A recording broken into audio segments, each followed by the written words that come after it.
Thank you everybody for coming to our very first lecture in our lecture series. Today, Doug Walsh is going to be talking about pitfalls of a vegan diet. Doug has been an educator for many years. He actually has his master's in education. And he's been exploring nutrition through many different avenues, and we're really excited to have him here at the center to educate our patients. Thanks, Elliot. Take it away. All right. Well, as I was saying, this is really a fascinating topic, this whole plant-based idea that has really been propagated in the last maybe 30, 40 years in our culture. But I was up at the Veg Fest in March of this year, and that's really where I got the motivation to put this class together. I've been doing this class for maybe 8 months now. So I've done it maybe a dozen times. And I was working a booth at the Veg Fest, and it was incredibly crowded. 25,000 people showed up. This was in the Seattle Center, right by the Space Needle. And a fairly small auditorium, and just packed with vendors working booths, and 25,000 people showed up that week. It was crazy. It took like half an hour to walk 20 yards to get to the bathroom or something like that. And I was working a booth there, and I was next to a booth that was basically serving food to people, basically sampling food. They were sampling a mock like bacon type thing, and they were frying it up there and just serving it to people as they walked by. And I was curious, what it was all about. So I walked up and I picked up the package that they were using to mix up this food, and I looked at the ingredients. And first ingredient, seitan, and that's pretty much wheat gluten. Second ingredient, soy protein isolate. And then there were a bunch of chemicals that I couldn't pronounce. And then sugar, and I'm thinking to myself, oh my God, it's like the healthiest thing in here is practically the sugar. Because it was actually made from it was a real food at one point. And then they were frying it up and something, so I asked the woman who was frying, I was like, what are you frying that in? And she's like, oh, vegetable oil. And I was thinking to myself, oh my God. And I'm watching people come up to this booth, and they're sampling this stuff, and apparently it tasted pretty good. He's like, wow, this is great. Is it vegan? And people were frying up saying, yeah, it's vegan. And then they were like, a couple were like, hey, calling out to their friends, come over here, check this out, this is vegan. And as people were coming up and tasting this, it was clear that they had this idea that they were actually doing something good for themselves by consuming this, because it was vegan.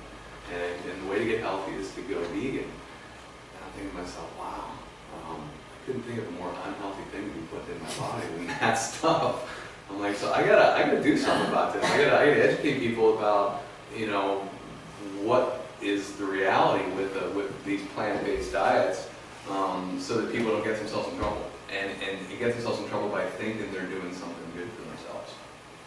There's a lot of books out there, books like Diet for New America, popularizing the vegan approach with all sorts of supposed research documented that if you go vegan you're going to get healthy. All the research was basically epidemiological studies, which are not really a valid way to show causation. And the research was very skewed, and it can be very misleading.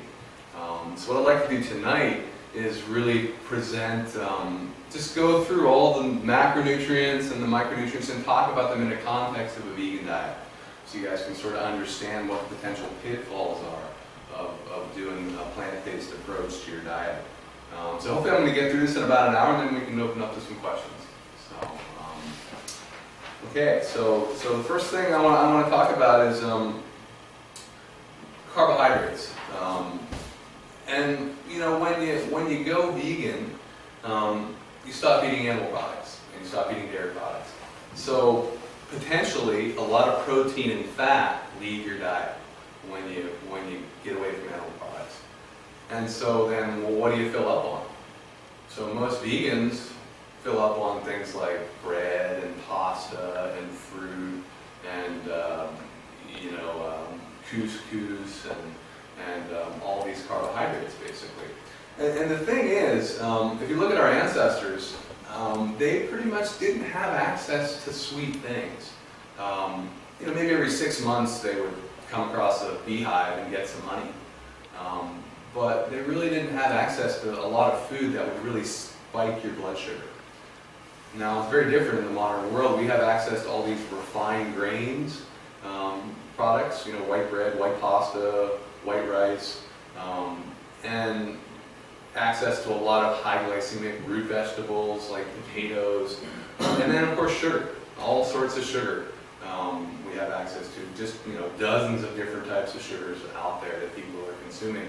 And then of course fruit. You look at fruit. I like to say that the kind of fruit our ancestors had access to was like a crab apple. That's what an apple's supposed to taste like. It's really sour. It's somewhat astringent.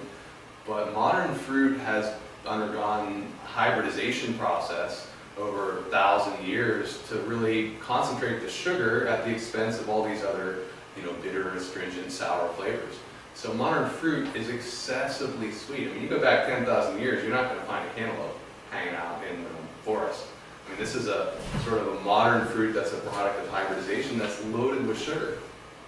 So we have access in the modern world to all these foods that potentially spike our blood sugar, and we're just not genetically set up to handle that.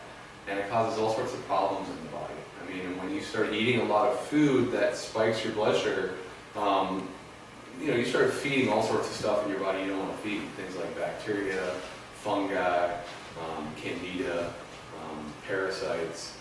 These are cancer. These are not things that you want to be feeding in your body. And excess sugar in the blood also dramatically suppresses your immune system. And to understand that, you can just understand that vitamin C, ascorbic acid, is made out of sugar. It's made out of corn sugar, typically, in a laboratory chemically. And so sugar and vitamin C are very similar structurally. And your white blood cells need vitamin C to function properly. So when your blood's full of sugar, because it's so similar to vitamin C in its structure, it actually fits into the vitamin C receptors in your immune cells and blocks your immune cells from being able to access the vitamin C they need to be functional. So if you want to suppress your immune system, one of the best ways to do it is eat a bunch of sugar. So these are a couple reasons why sugar is not good. It's not good to be spiking your blood sugar like this. When you do this, it completely throws off your hormonal system. Your hormones get all out of balance, and your immune system's suppressed. You feed all sorts of unfriendly things you don't want to be feeding in your body, etc., etc. So this is a great way to get in balance, and this is a way that many vegans get very out of balance. They start loading up on all these carbs, and they think they're getting healthy. I've met numerous people that, have success stories with the vegan diet. They went vegan at one point, and they were able to get healthy or heal from a certain disease, and they really promote a vegan diet heavily. And typically what happens in those situations is the person was consuming a very unhealthy animal-based diet, Big Macs or bologna, processed meat full of nitrates. The animal products that we have access to, if you're not careful in the modern world, are very unhealthy. A lot of factory farmed animals have cancer when they're slaughtered, and people are eating that stuff when they consume that meat and then wondering why they're getting sick. So if you come off those types of animal foods, dairy products that cows pump full of hormones and antibiotics, that shows up in the milk. And when you come off these types of foods and go on to a plant-based diet that's predominantly whole foods, if you're smart about it, then you definitely can improve and get better over time. But long-term, typically, you'll start to see a decline because there are certain nutrients that are potentially lacking in a vegan diet. But if you're not educated and aware and paying attention, you can get deficient in those nutrients and start to decline over a period of time. So the bottom line is, with these carbohydrates, vegans have to be very careful. They have to be careful to keep the glycemic nature of their diet down and learn how to get healthy sources of fat in their diet. Things like avocados and olives and seeds and nuts. Oils like coconut oil and olive oil and flax oil. And those are really, I don't really recommend many other oils besides those three I just mentioned: olive oil, flax oil, and coconut oil.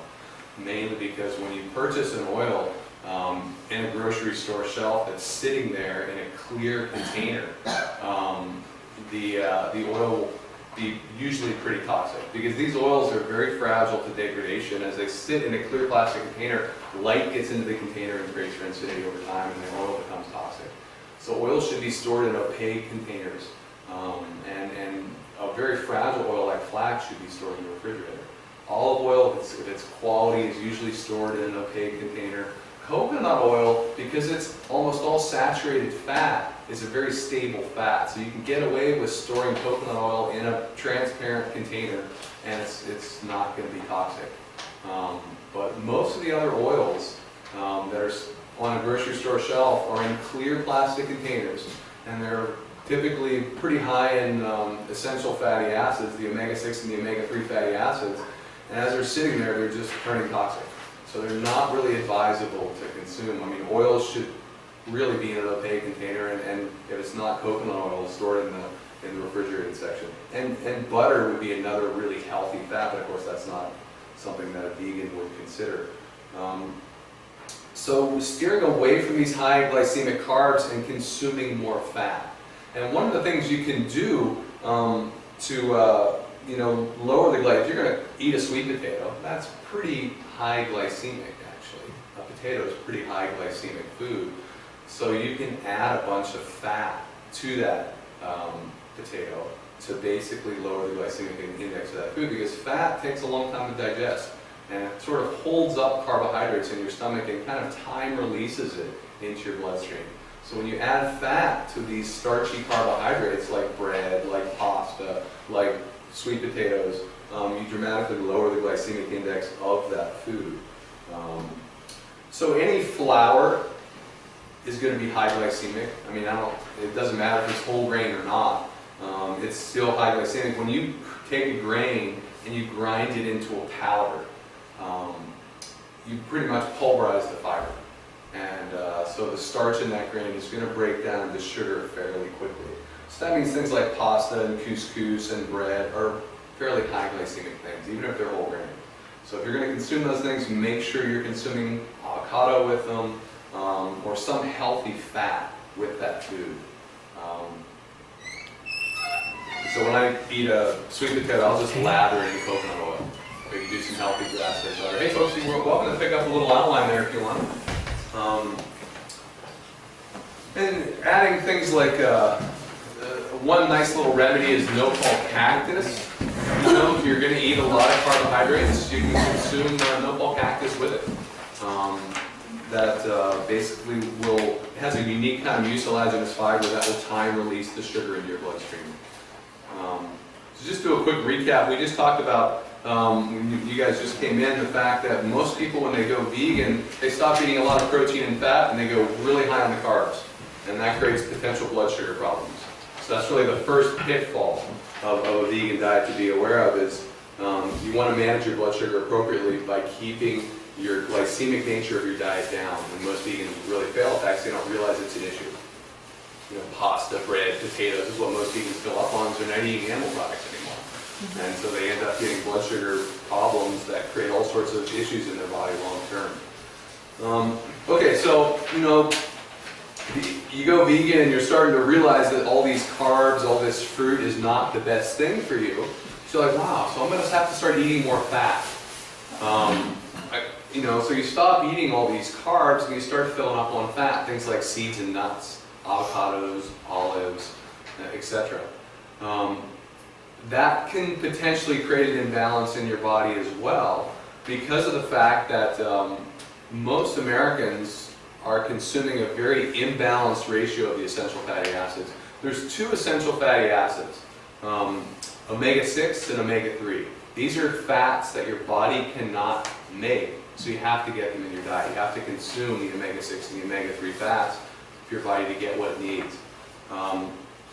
Most modern humans are consuming about a 20-to-1 ratio to a 50-to-1 ratio in terms of the omega-6 to the omega-3 ratio. Our ancestors ate about a 1-to-1 ratio of these fats. So a 1-to-1 ratio is what we're genetically set up for, and it really is what creates health in our body. When you get way more omega-6 than omega-3, what ends up happening is you end up creating a lot of inflammation in your body. And inflammation is the root cause of pretty much all degenerative disease. All degenerative disease has a has a root of excess inflammation. So you do not want to create excess inflammation in your body, so it's really important to keep your omega-3 and omega-6 ratio balanced. Just to give you some examples of how vegans can go wrong on this, almonds have about 385 times more omega-6 than omega-3s. Peanuts have about 5,000 times more omega-6 than omega-3. So, you go vegan and you're like, okay, well, I'm not eating these animal products anymore. I'm going to fill up on peanut butter. I'm going to have peanut butter sandwiches all day long. So you're getting like 5,000 times more omega-6 than omega-3. And, that creates some problems. A couple of years of that, and you start to wonder what's going on. You're getting all this inflammation throughout your body, and you're not a very happy or healthy camper. And even people who don't go vegan, have this problem with the excess omega-6s over the omega-3s, primarily because, our factory farmed animals are not fed their natural diet. They're fed corn. Corn has about 30 times more omega-6 than omega-3. Cows are supposed to be eating grass. Grass has about a 1-to-1 ratio of omega-6 to omega-3. So when cows eat grass, their flesh becomes perfectly balanced. We eat that flesh, we become perfectly balanced in our tissues. But when we eat the flesh of cows that have been fed corn, very imbalanced in the omega ratios, we become very imbalanced. Another way that modern humans get imbalanced is the secret ingredient found in processed foods. When you go in the grocery store, like Safeway, and look at the processed foods in boxes or cans, you're almost always going to see this little secret ingredient, which I call vegetable oil. And vegetable oil typically is like safflower or sunflower oil. Safflower oil is like 300 times more omega-6 and omega-3, same with sunflower oil. So you eat all these processed foods with all this highly imbalanced vegetable oil, and you slowly get inflammation. Not to mention the fact that these vegetable oils go rancid as they sit in these packages, these paper or plastic packages that don't prevent the oxygen from getting into the product and creating rancidity in these super fragile oils. So, so most modern humans, whether they're vegetarian or not, are very imbalanced. But vegans have a high probability of getting imbalanced because of the fact that all the seeds and nuts, with the exception of macadamia and walnut, are very high in omega-6 and not very much omega-3. Walnuts have like a 4-to-1 ratio, 4 times more omega-6 than 3. Macadamia like 6 times more omega-6 than omega-3. Flax and chia, 4 to 3 or 4 times more omega-3 than omega-6. So it's important for a vegan or vegetarian to really focus on things like flax, chia, hemp seeds, which have 3 times more omega-6 than omega-3, walnuts and macadamia. These are seeds and nuts which are fairly balanced in their omega-6 and omega-3 ratio. Otherwise, if you eat a bunch of almonds and sunflower seeds and sesame seeds and pumpkin seeds and peanut butter, you're just going to eventually get very imbalanced and have all sorts of problems showing up in your body. It's okay to eat those foods in moderation, just balance them out with flax oil or flax seeds or chia seeds. The other issue for vegans is DHA and EPA. In the plant-based world, the essential fatty acids come in the form of the omega-3s, specifically alpha-linolenic acid, comes in a particular precursor form. Now your body is able to convert that plant-based omega-3 into EPA and DHA, which are long-chain omega-3 fatty acids that are critical for the health of your body. DHA is like 25% of your brain fat is DHA. It's critical for the health of your brain, critical for the health of your retinas, and your heart as well. EPA is critical for keeping inflammation down in your body. So it's really important for heart health because it keeps inflammation from damaging your arteries and that arterial plaque from building up. So DHA and EPA are critical for health. Now the issue is that most vegans, in fact most people in our world, are not healthy enough to convert the plant-based omega-3s to EPA and DHA in sufficient quantities. Your liver produces the enzymes which do those conversions, and most people's livers is not in good enough health to be making enough of those enzymes to do enough of those conversions. Especially if you're eating way more omega-6 and omega-3s, because the same enzymes that convert omega-6 to their derivatives convert omega-3 to DHA and EPA. So if you're eating a bunch of omega-6, all those enzymes that would convert the omega-3 to EPA and DHA are used up doing the omega-6 conversions. So you got to eat a balanced ratio, and you got to be really healthy. And most people, even people who are relatively healthy, are not able to convert enough of the plant-based omega-3s to EPA and DHA. So that means you have to consume something that has preformed EPA and DHA in them, which would be cold water fish. Cold water fish have the EPA and DHA in them. I mean, if somebody's really dead set on the vegan thing and they don't want to do cold water fish or fish oil, there's a workaround, because fish don't make EPA and DHA either. They get it by eating various algae in the ocean. So there are some companies now that are basically taking those algae and growing them in vats and then pressing the oil out of them, so you get a vegan EPA and DHA product. So I think we can sell one of those on the shelves in there. So it's potential to get EPA and DHA in a vegan context if somebody's really dead set on the vegan thing, but you're not really going to be able to get it from your diet. And if you can't get EPA and DHA in a vegan diet, you can only get it from a vegan supplement. So, the vegan diet really wasn't even possible for most, 100 years ago, you really couldn't do it and be optimally healthy. And this is why none of the indigenous cultures on our planet did the vegan thing. As far as we know, there's no cultures that have ever been on planet Earth that have done the vegan diet. For good reason. You just couldn't do it and be healthy. But in the modern world, we have supplements that you can do workarounds, and these specific nutrients that you can be deficient in on a vegan diet, you can get that in the form of a supplement. So you got to take some supplements to do the vegan thing, for people who are really set on it. Okay, so that's the fat topic. The protein topic is the one that most people are concerned about. It's probably the easiest to satisfy in a vegan context. There's this idea of complete and incomplete protein. Most proteins, vegan proteins, are incomplete, which means that vegan proteins have proteins are made up of fatty acids, amino acids. And none of those amino acids are considered essential, which means that your body can't make them, you have to consume them.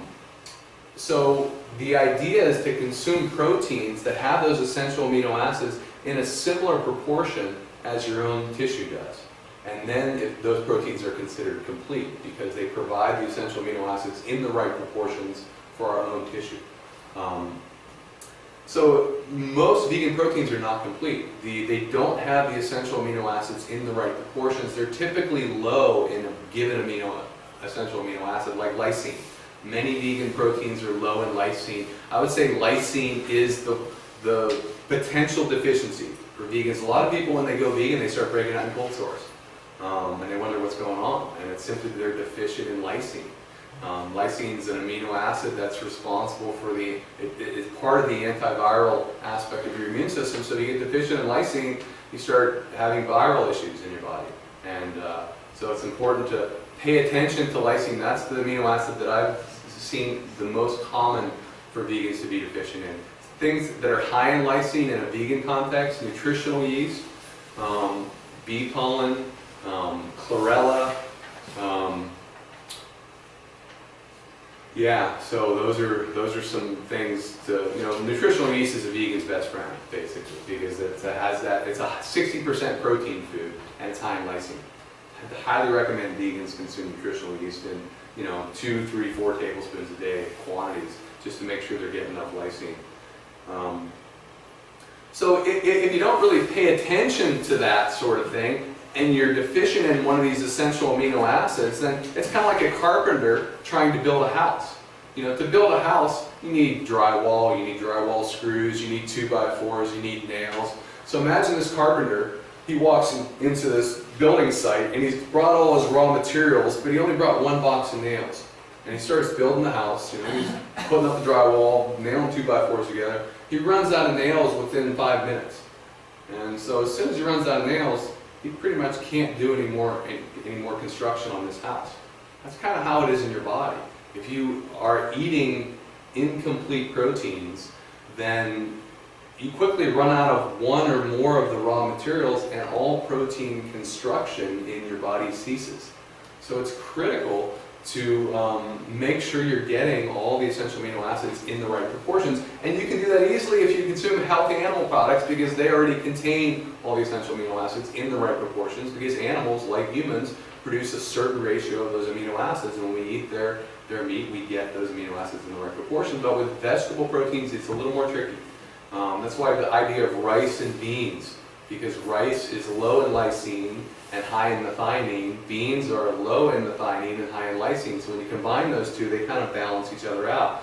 So another thing to know is that the liver can store amino acids for up to 48 hours, apparently, 24 to 48 hours.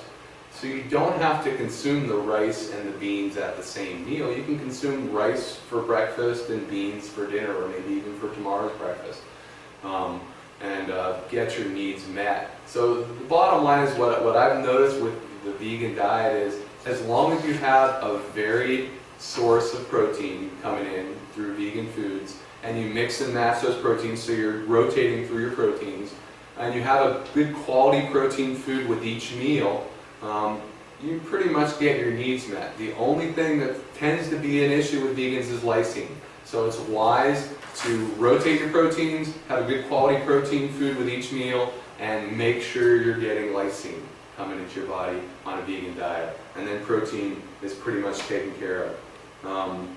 It's also important to optimize your digestion, however, because you know, if you have low stomach acid levels, like many people do, Jonathan Wright says 40% of people over the age of 40 have low stomach acid in their body, and if you have low stomach acid levels, you're not going to digest protein very well, so then you can easily become deficient in protein. So it's really important to really work with your digestion. Your digestion is one of the treasures in your body. You should guard it and take care of it like a garden, because if your digestion goes south, your health is going to go south. Many people, they start to, okay, it's time to get healthy, they start to make a resolution to get healthy, but they don't think about their digestion. They just think about, what can I eat to get better, to feel better.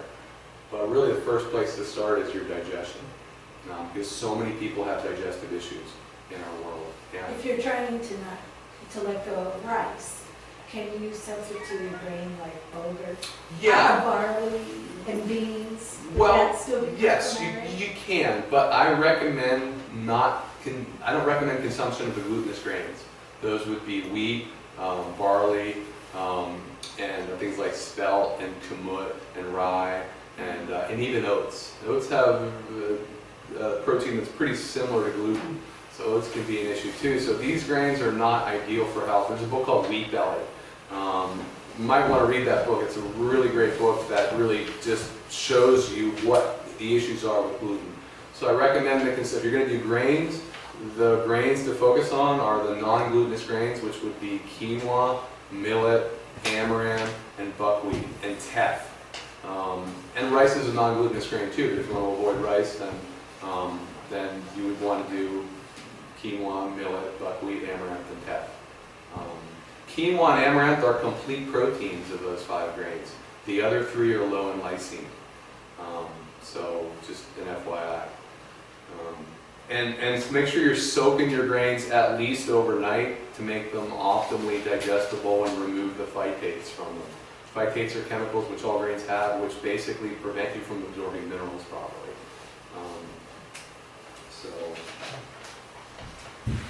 Okay, so let's talk about minerals. Kind of moving through this material a little quicker than I usually do.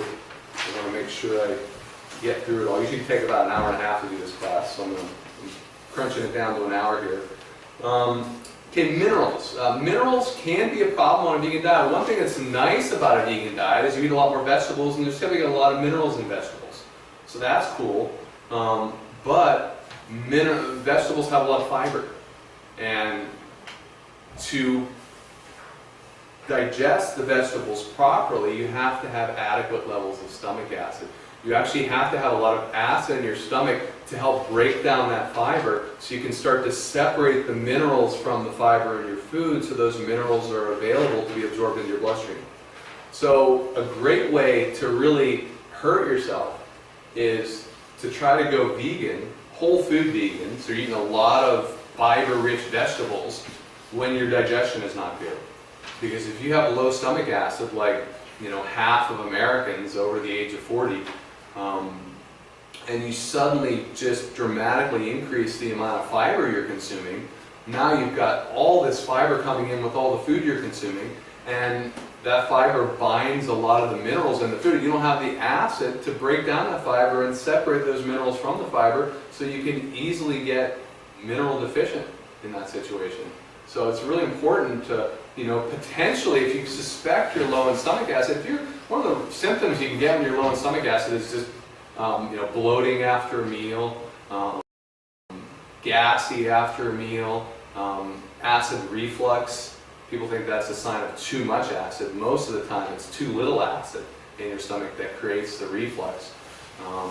So if you're getting into these sorts of symptoms, this is a pretty clear sign that you're low in stomach acid. And if you're going to increase the fiber in your diet, you want to make sure you're supporting your digestion with some betaine hydrochloric acid at the end of your meal, so that you're going to be able to separate minerals from fiber, break down that fiber, and absorb the minerals in your food effectively. So that's a potential issue with the vegan diet, is the dramatically increased fiber intake. You could decrease your mineral absorption that way. Another potential issue is grains, seeds, and nuts, and legumes as well, contain, especially legumes actually, contain something called phytates, phytic acid.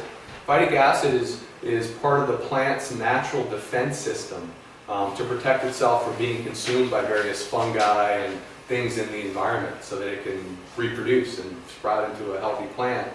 But when we consume these grains, seeds, and nuts and legumes, we get these phytates, and phytates chelate minerals out of our body. Things like zinc and calcium and magnesium and iron and copper, critical minerals that we need to be healthy. So if you're not removing the phytates from your grains, seeds, nuts, and legumes prior to consumption, then you could, if you dramatically increase grains, seeds, nuts, and legumes in your diet to try to go vegan, you could be potentially diminishing mineral absorption as well with this. So it's important to soak your grains, seeds, nuts, and legumes overnight prior to consumption, because soaking starts a process that helps remove those phytates. And it's pretty effective with a seed or a nut. You soak a walnut overnight, the phytates are pretty much removed, but that's really not enough in legumes. And with grains it helps, but with legumes you got to do more.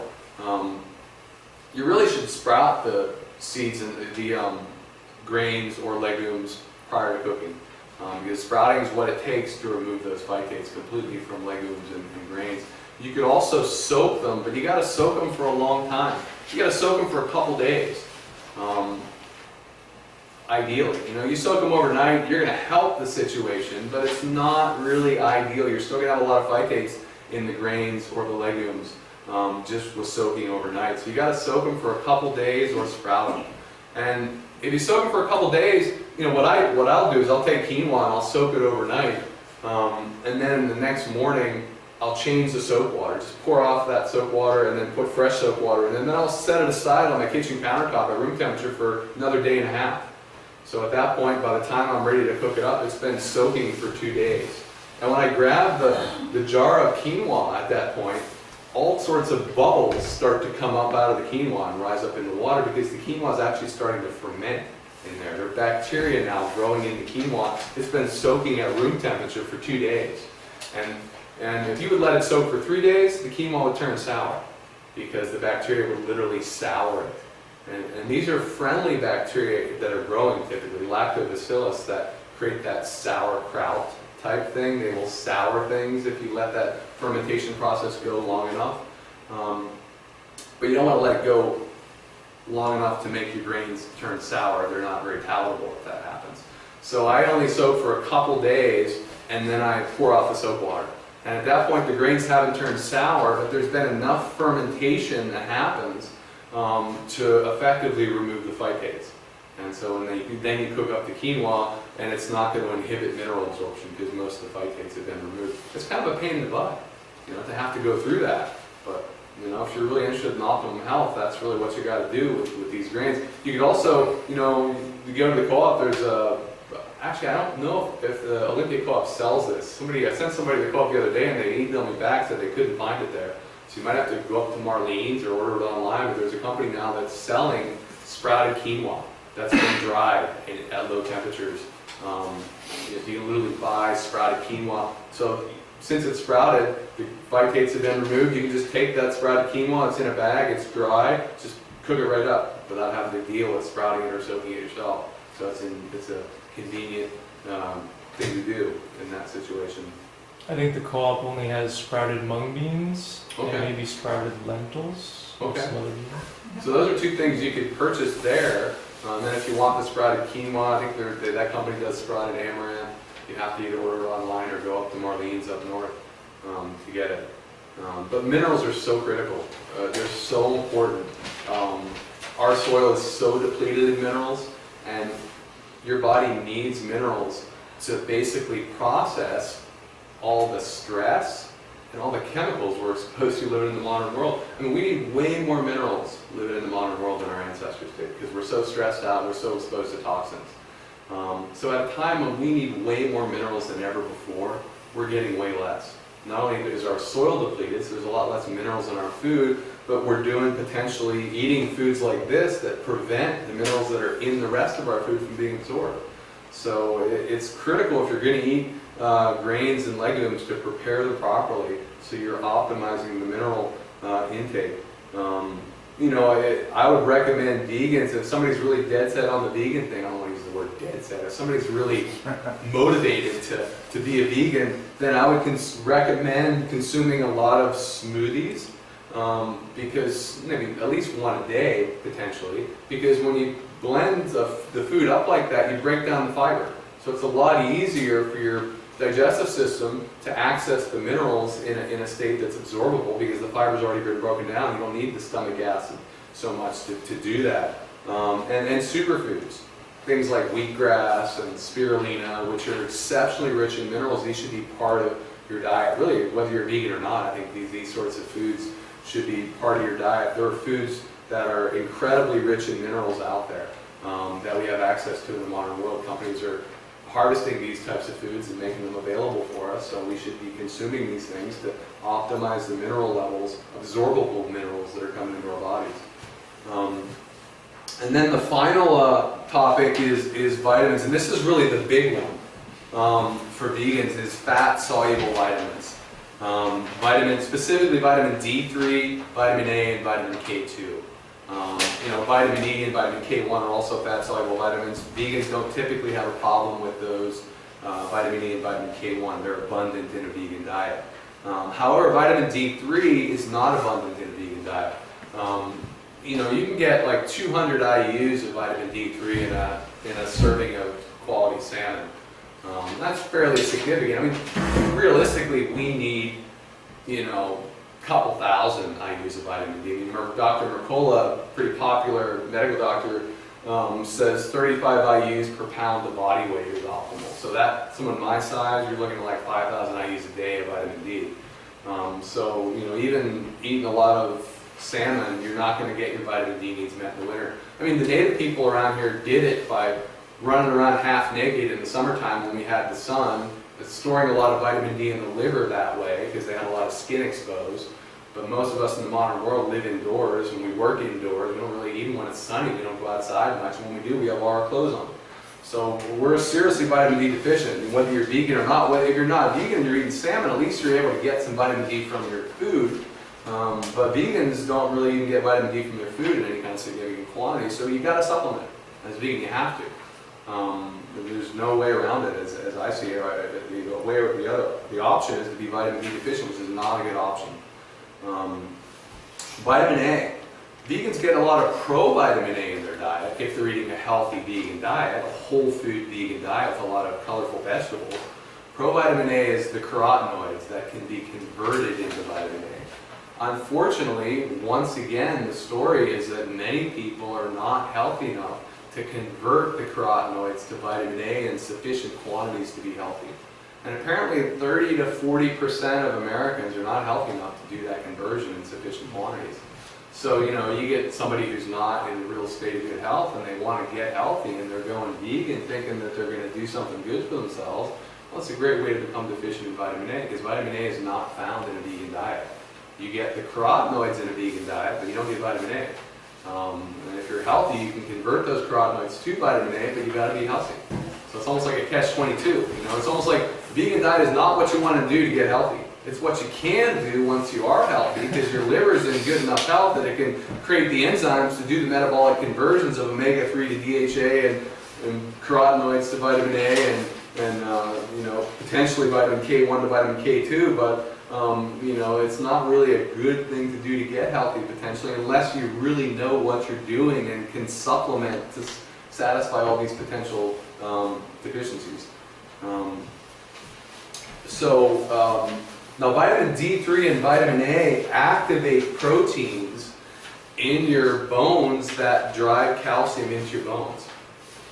Vitamin K2, actually vitamin A and vitamin D3 signal your body to create those proteins, but the proteins are inactive when they're created. Vitamin K2 activates those proteins, so you need all three of these fat-soluble vitamins to make healthy bones. And vitamin K2 is pretty much not found in a vegan diet. So man, I mean, potential for osteoporosis in vegans is high. Why? Because there's potential mineral deficiency. I mean, to absorb calcium effectively, you need a lot of stomach acid, so you can separate the calcium from your food. If you're low in stomach acid, you're not absorbing calcium well, and potentially magnesium as well, which is also required for healthy bones. And then you're potentially deficient in all these fat-soluble vitamins. Man, what an osteoporosis nightmare that can be. So you really got to pay attention to this if you're going to do the vegan thing. Now vitamin K2, there are actually two forms of it which have been found useful in human nutrition. They're symbolized as MK7 and MK4. MK4 is the kind that our body makes. Our body can make vitamin K2 out of vitamin K1 apparently. But it's not really able to make enough vitamin K2 to satisfy our needs, so we really need to consume vitamin K2 to get our needs met. And the only kind of vitamin K2 that's found in a vegan diet is MK7. There are certain bacteria that can produce the MK7 form of vitamin K2. So natto, a fermented soybean product that, you know, Japanese love it, but man, first of all, it's hard to find natto that's from non-GMO soybeans. It does exist. There's a company making natto out of organic soybeans, but it's expensive, like $3 for a serving, $3.50 for a serving of it.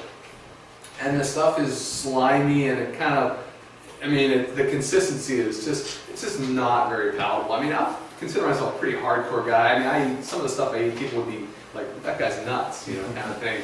But man, I just can't do natto. I just can't do it. It just doesn't work for me, palate-wise. So it's hard. Sauerkraut has some vitamin K2 in this MK7 form, but it's not very much. Now, animal products, you know, grass-fed dairy has a fair amount of vitamin K2, and all meat has vitamin K2 in the MK4 form that we know our bodies require to have healthy bones. The MK7 form, we just don't know. The research has not been done.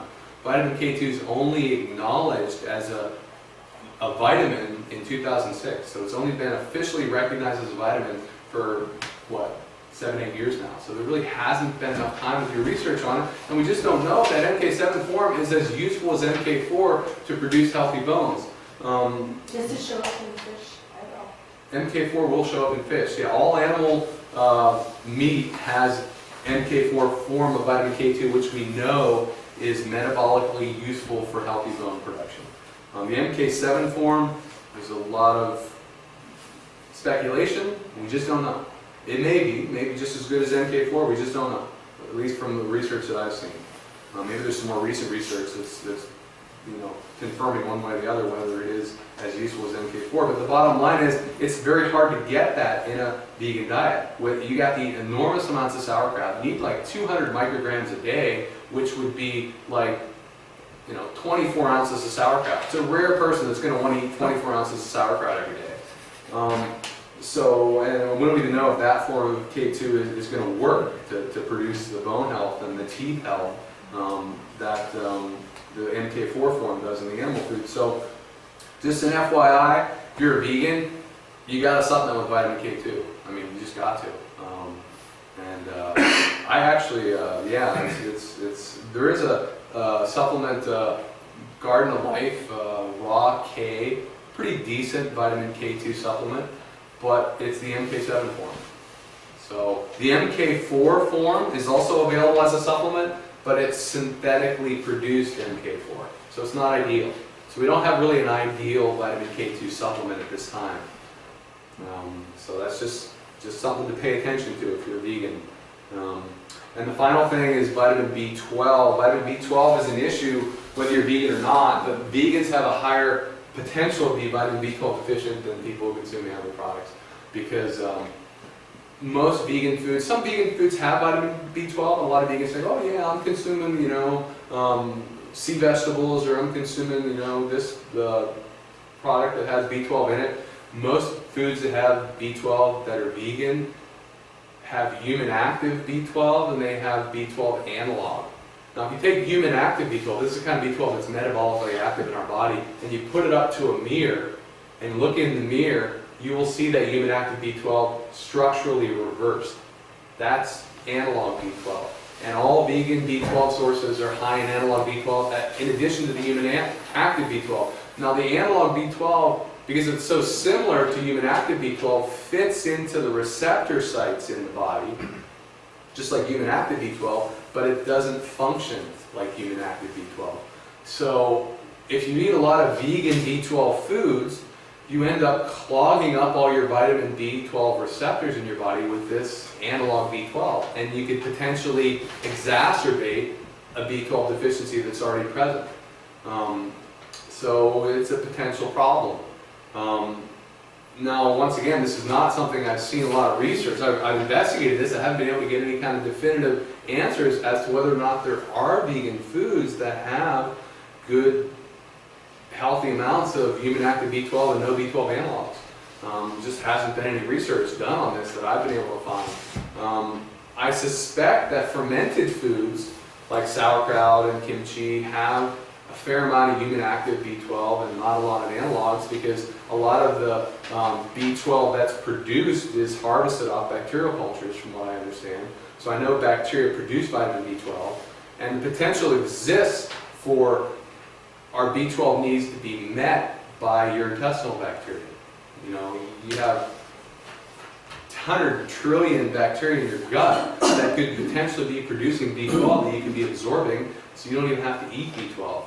But the problem is, most of the bacteria in your gut are in your large intestine, and the receptor sites for B12 are in your small intestine. So, in practice, it's going to be pretty difficult to get your B12 needs met just from that bacteria in your gut, even if you've got a really healthy intestinal ecology. And then the other issue is the reason why a lot of meat eaters are deficient in B12 is because there's this substance that your stomach secretes called intrinsic factor that has to interact with B12 for the B12 to be absorbed properly. And the same cells in your stomach that produce stomach acid produce intrinsic factor. So if you're deficient in stomach acid, you're most likely deficient in intrinsic factor, and then you can eat all the B12 you want, you're not going to absorb it very effectively. So my advice to anyone, frankly, whether you're vegan or not, is to get tested. Find out what your B12 levels are. We do a test right here in the clinic that you can find out what your B12 levels are, and if you're deficient, you're going to want to either get B12 shots, or you're going to want to take a quality B12 sublingual supplement. Sublingual in the sense that it dissolves underneath your tongue, so that it bypasses your digestive system. Because if you're just consuming a complex vitamin that has B12 in it, but you're swallowing it, unless you have that intrinsic factor being produced in your stomach, you may not be able to absorb it effectively. So the sublingual bypasses your digestive system, goes directly into your bloodstream through that artery underneath your tongue, and can get your B12 needs met that way too. But you want to get tested to make sure that B12 supplement is working, and bringing up your B12 levels. So it's definitely a potential issue for vegans, but really everyone, it's a potential issue. Something like 80% of people apparently are deficient in vitamin B12 in our culture. So that's pretty big. And vegans, I would say the percentage is probably higher. But there's plenty of meat eaters who are deficient in B12 as well. There's a B12 patch I read about, Yeah. it's supposed to be helpful. Yeah, I mean, you put it behind your ear, Yeah. and apparently you can absorb B12 directly through your skin. I mean, your skin is the largest absorptive organ in your body. You know, I never put anything on my skin unless I could eat it. Because whatever you put in your skin, you're basically eating. So I try to avoid anything on my skin that's potentially toxic because it's going to get directly in my bloodstream. So yeah, you know, that the B12 is able to be absorbed directly through the skin. Well, that's about it. I've kind of covered it in about an hour the way I'd hoped. So if you guys have questions, the rest of the time I'm devoted to questions. If you guys have anything you want to throw out there, I'm happy to, yeah. So you mentioned about, you know, adequate stomach acid. So that sounds like the quantity of stomach acid, not the acidity level? Well, Or is it's it both. It's Okay. both because, you know, your stomach should be akin to battery acid. When you're digesting food, the pH of your stomach should be something like between 1.5 and 3. That's basically battery acid. Yeah. And so if you're not making enough stomach acid, then your stomach acid is going to get diluted by all your food and potentially drink you consume, and your pH is going to be too high. Okay. So if you're not making enough stomach acid, your pH is going to be too high. So there, you know, you can look at it in terms of you want the right pH, or you can look at it in terms of you want enough stomach acid. It's basically this, you're saying the same thing. Any recommendations how to increase the stomach acid if that's one of the issues that you're... Yeah, well, you know, I mean, to make stomach acid, your body needs amino acids, right? Amino acids to make stomach acid. So that means it's kind of a catch-22 because if you're deficient in stomach acid, you're not digesting protein well, which means you're probably going to be deficient in stomach acid, which means you're probably going to be deficient in amino acids, which means you can't make stomach acid, which means you can't digest protein, which means you're in this catch-22 loop.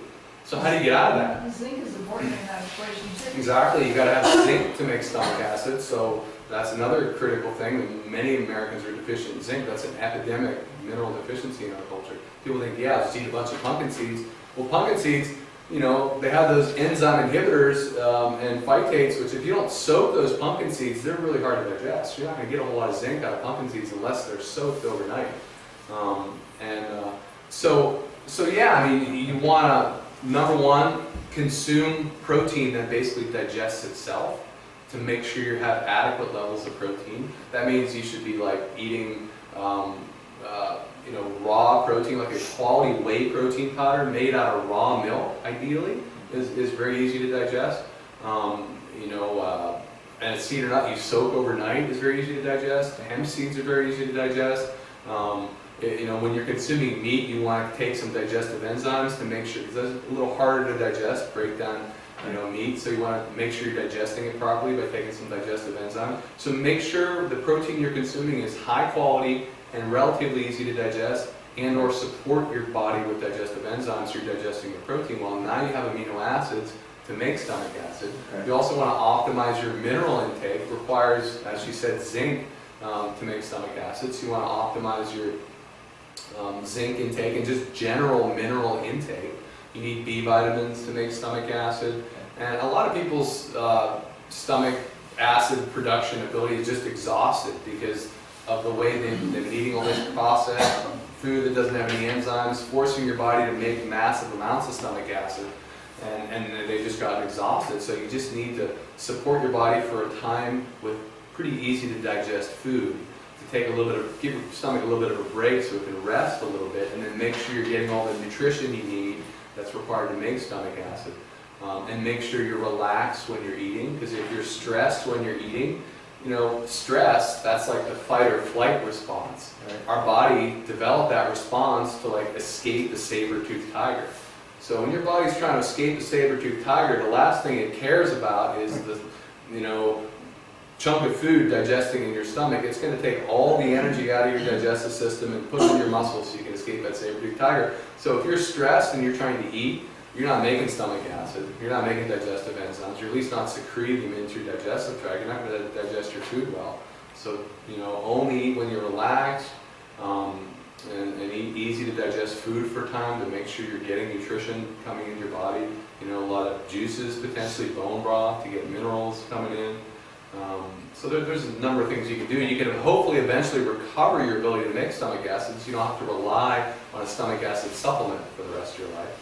But in lieu of that, the betaine HCl is a really good product to take as a supplement to support yourself until you can get back to that level of health where you can make appropriate levels of stomach acid. So, What do you think about apple cider vinegar? great suggestion. Yeah, I like to add apple cider. I make my own salad dressing, so I like to add apple cider vinegar to my salad dressing or lemon all the time because there's some acidity there. And so then that food gets in your stomach, there's already some acid with it. So your stomach doesn't have to make as much acid. It kind of gives your stomach a little bit of a break and supports the digestive process. So that's a really good thing to do as well. I think it's a great idea. Some people like to do just a couple of tablespoons of apple cider vinegar in water right before they start eating. That's kind of like a way to support your digestion. So, Thank you. So hard on your teeth. apple cider vinegar. If you have, If you drink it, with every meal. I don't think it would be. It could be if you don't have healthy teeth. Your teeth should be able to withstand acid. Your teeth should be able to do fine with acid. If you're healthy, have healthy levels of all those fat-soluble vitamins we talked about, and you have healthy mineral levels, so your body has healthy healthy calcium metabolism, then your teeth are healthy from the inside out, and they're able to handle acid and citrus fruit in normal levels. If you're experiencing sensitivity in your teeth from consuming foods like that, that's a sign that your calcium metabolism is not functioning all that well, and your teeth have become sensitive as a result of that because you're starting to lose the enamel. So that's a wake-up call. If your teeth are a great little indicator for our body. If our teeth are having problems, that's a sign that our calcium metabolism is not functioning well. And it's a sign to, hey, we're either deficient in fat-soluble vitamins, we're not getting enough minerals in our body.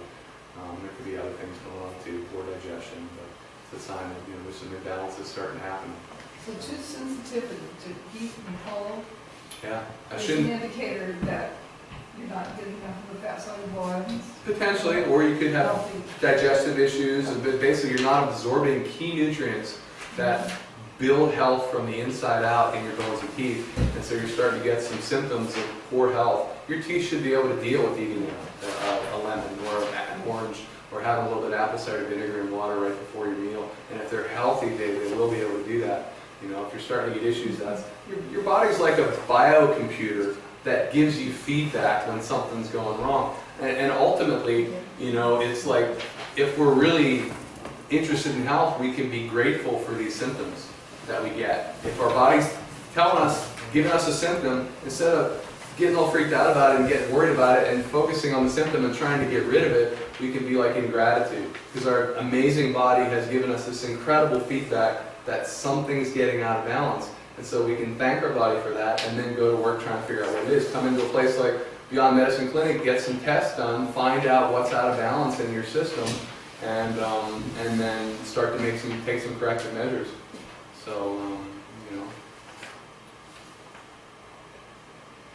guys, any other questions? Even on what, I was 3 years ago, I was diagnosed with aggressive breast cancer, and I didn't want to do the usual treatments, and so I ended up trying a couple things that weren't working, and then I went to have this lump initiation chemotherapy, and I had part of that protocol was a raw vegan diet. And we have somebody else fixing the food, which is, believe me, a major issue if you're doing your own raw vegan diet is a lot of work. Totally. And even with somebody else fixing the food and eating almost nothing but vegetables, and we had coconut, and we had some nuts and seeds, but a lot of green vegetables, and even then my B12 fell off, and so did my protein. Even Totally. that was with probably as good a vegan diet as you'll get almost anywhere. Yeah. Well, it can be done. I've met people who are doing it and have been doing it for a long time, and they're very healthy. It's rare. Most people who try to do the vegan thing, and especially the raw vegan thing, they may sort of improve for a period of time because suddenly they stop eating all this horrible factory farm stuff that's hurting them, and they go to a whole foods diet, and your body's naturally going to respond to that, and you start improving. But all these deficiencies that we've been talking about, after a year or two, they start to show up. And so they do this improvement, they think, wow, this is the way. I found the way, I'm gonna eat this way for the rest of my life. And then 2 or 3 years down the road, they start crashing and burning, and eventually, you know, they kind of hopefully get some good information and go back to more of a paleo or Weston Price type approach to eating, which is sort of what our ancestors did, and then they recover and get balanced again. You know, like I said, the vegan diet can be done, but in reality, it's more work, and you really have to know what you're doing.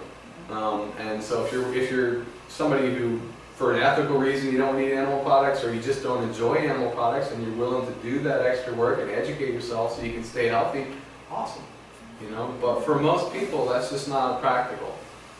So. It was hard. It was a lot of, I mean, I tried to keep it up for a while, but it's just too much work. And you can't keep warm in this climate with it either. I couldn't at least. I was turning the thermostat up to 76 and still being cold all the time. Yeah, I mean, there's definitely, you know, there's a lot of reasons why that could have been happening, and you may just not have been getting the nutrition you need to have a healthy metabolism. So. I felt good, so I was freezing. Yeah. Yeah, well, and raw vegan diet can be very cleansing, you know, and so when you're cleansing, your body can go internal and it's detoxing and all that, and you can feel really cold while that's happening. It can also be that you're not getting the nutrients you need to run a healthy metabolism. I've never had stronger feelings than I did as a result of that. It's never amazing. Yeah, well, you know, what I do recommend is lots of non-starchy vegetables in your diet. Yeah, I mean, whether you're vegan or not, lots of non-starchy vegetables is really important to be healthy, because all the phytonutrients and all the antioxidants and minerals and vitamins that are in those foods are so good for us. And you know, you're not going to get phytonutrients and antioxidants from a lot of animal products. You get those from the plant products. So you've got to have lots of veggies in your diet, no matter what your dietary paradigm is, if you're expected to be healthy living in this world. And yeah. So for someone who's like eating, you know, meat and stuff today and moving to like a vegan diet, is there like a progression, or will your body kind of go into any kind of, you know, shock? And I actually went vegetarian, not knowing what I was doing, and I lasted 3 weeks before I took my wife's head off. But in that sense, like, you know, so if you had meat, like say once every 2 weeks, would your body still be able to acclimate to that introduction of a meat product, even though you're, you know, like 90% I think so. vegan, you Yeah. know, not having a reaction? Yeah, I think so. I mean, as long as it's healthy, you know. But yeah, if you're doing just meat every couple of weeks, then you definitely want to be paying attention to B12 and K2 and Like salmon, you know, fish type thing. yeah, yeah. So definitely be paying attention to those, and EPA, DHA, and make sure you're not getting, if you're not consuming a lot of animal products, make sure you have a lot of other types of fat in with your carbohydrates, so you're not spiking your blood sugar too much and not eating too much fruit and that sort of thing. So, you know, what do you fill up on as a vegan? You fill up on vegetables. You know, if you're going to do vegan long term, you know, you're not going to fill up on carbs. You can fill up on avocados, you know, healthy fat, but you got to be careful you don't get that omega-3, omega-6 imbalance going on. So. Avocados have, what, omega-6? Something. They do, yeah. Avocados, I think there's somewhere around 15 times more omega-6 and omega-3 in avocados, but avocados don't have a lot of the omega-6 and omega-3. So even though their ratio is a little bit skewed, there's not a whole lot of those essential fatty acids, so you don't have to worry too much about avocados, or olives for that matter, skewing your ratio.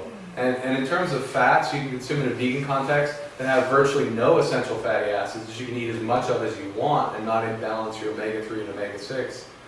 Coconut, palm, and chocolate, cacao. So yeah, the co-op it has these chocolate bars sold. They're out of Portland, small little artesian company. They're sweetened with like a third or 3/4 of a date.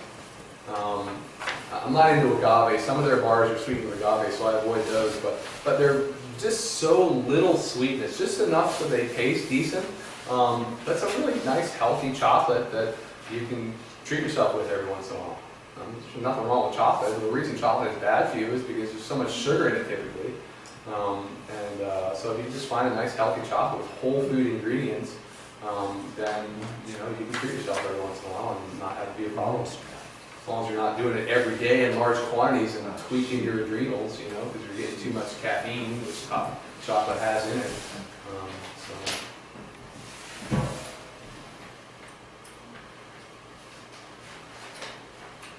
A little bit off the subject, I know Whitman has a book out called Even Before 6.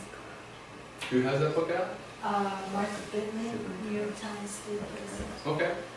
And I guess he suggested in vegan, before, vegan throughout the day, dinner, I see.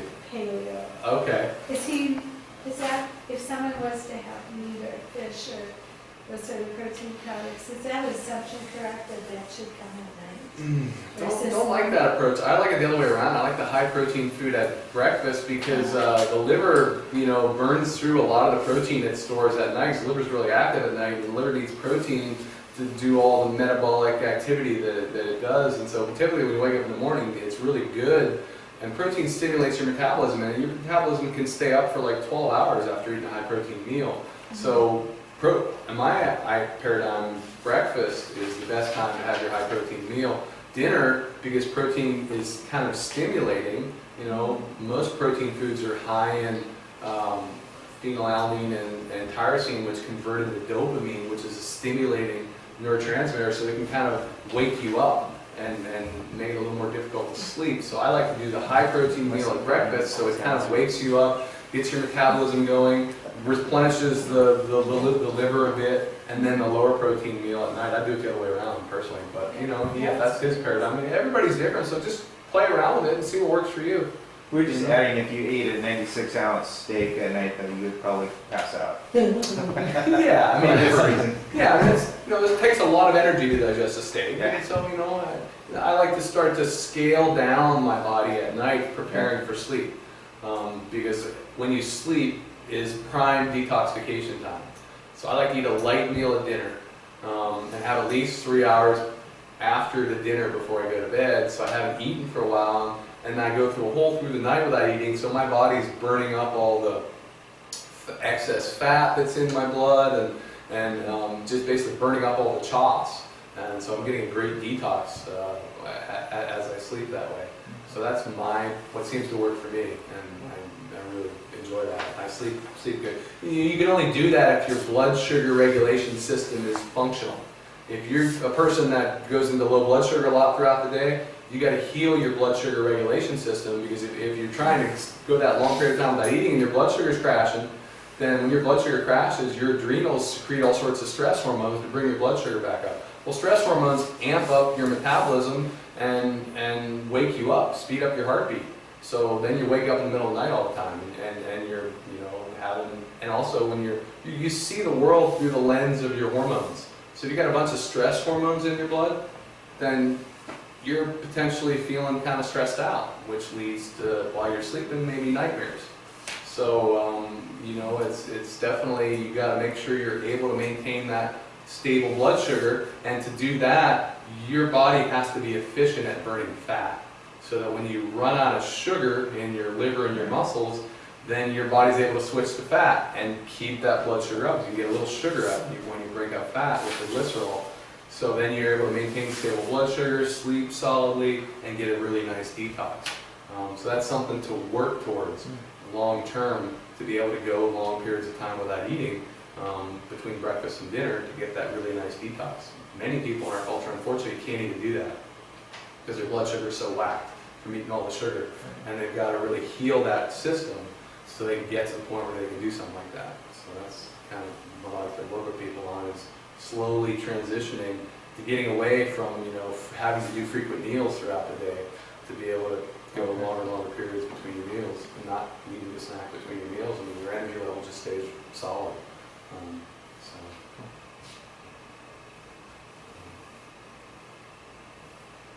Any other questions? Thank you, Doug. Thanks for coming, guys.